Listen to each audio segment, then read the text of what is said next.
The first thing you hear is not your own breathing. It is the buzzing. Not one bee. Not 10. Thousands of them, moving in the dark wooden boxes in front of you, vibrating the air until it feels alive against your skin. You are standing in an apiary, wearing a white suit and gloves, trying not to panic. Maybe you are a veteran whose nervous system still lives in a war zone. Maybe you are someone with anxiety so deep that ordinary rooms feel dangerous. Maybe you have spent years trying to calm your mind, and now someone has brought you here to stand beside 10,000 insects with venom. Every instinct says this is a terrible idea. Do not move too fast. Do not wave your hands. Do not run.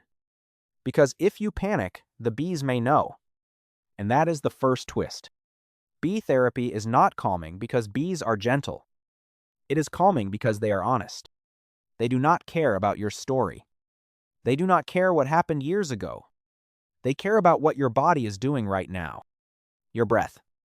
Your movement. Your tension. Your smell. Your fear. Around bees, anxiety stops being abstract. It becomes physical. If your hands shake, the hive reacts. If your movements become sharp, the hive reacts. If you treat fear like an emergency, the bees may turn the moment into one. So your body has only one choice. Slow down. You cannot fake calm in front of a hive. You have to perform it with your muscles, your breath, your hands, your heartbeat. You have to become quieter than your fear. That is why beekeeping can feel almost like forced mindfulness. In ordinary anxiety, the mind escapes into the future. What if something goes wrong? What if I lose control? What if I cannot survive this feeling? But with bees, the future becomes useless. The hive only allows the present. Lift the frame slowly. Breathe. Watch the movement. Do not crush them. Do not rush. Stay here. A person who cannot sit quietly in a therapist's office may suddenly find themselves completely focused on a rectangle of honeycomb covered in living bodies. There is no room for spiraling thoughts. The bees demand attention with the authority of danger. And strangely, that danger can become structure. This is why programs like Heroes to Hives have attracted veterans to beekeeping. The work is practical, precise, and alive. You are not being asked to explain your trauma for the 100th time. You are being asked to observe a colony, read behavior, care for something fragile, and move with discipline. For someone whose body is trapped in hypervigilance, that matters. Hypervigilance usually scans for threat without purpose. Beekeeping gives that scanning a job. You watch the entrance. You notice the sound of the hive. You read the bee's movement. You learn the difference between normal agitation and real alarm. Your nervous system, which has been burning itself out trying to detect danger everywhere, is finally given a real, specific world to track. And then something deeper happens. The hive begins to teach rhythm. A bee colony is not chaos. It is thousands of bodies moving through one living system. Each bee is small, but together they regulate temperature, defend the hive, feed larvae, build wax, clean cells, store honey, and communicate through vibration, scent, and motion. Standing beside them, you are not standing beside an object. You are standing beside a mind made of many bodies. The sound alone can change the room. The low vibration of a hive presses against the nervous system like weather. Some people describe it as grounding. Others compare it to meditation. The buzz gives the mind something steady to hold. There is also the air.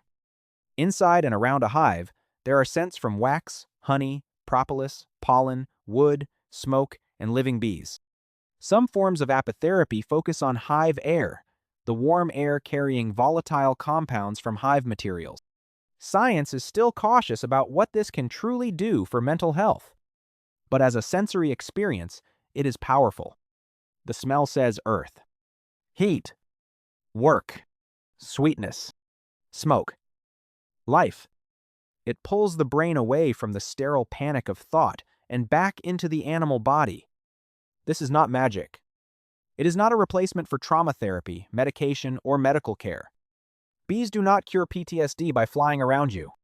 But beekeeping can create a rare condition for the anxious mind, danger contained inside ritual. You are near something that could hurt you. But you are not helpless. You have tools. A suit, smoke, knowledge, slow hands, and every calm movement proves something to the body. I can be afraid and still stay. That lesson is not small. At Half Mad Honey in Philadelphia, apiary therapy uses live bees as a way to practice mindfulness and distress tolerance. People arrive afraid of being stung, afraid of losing control, afraid of the swarm. But the session does not ask them to destroy fear. It asks them to relate to fear differently. Fear becomes information, not a command. The bees become teachers because they refuse to participate in your denial. If you are frantic, they respond. If you are forceful, they resist. If you slow down, the relationship changes. That is the strange mercy of the hive. It does not comfort you like a dog.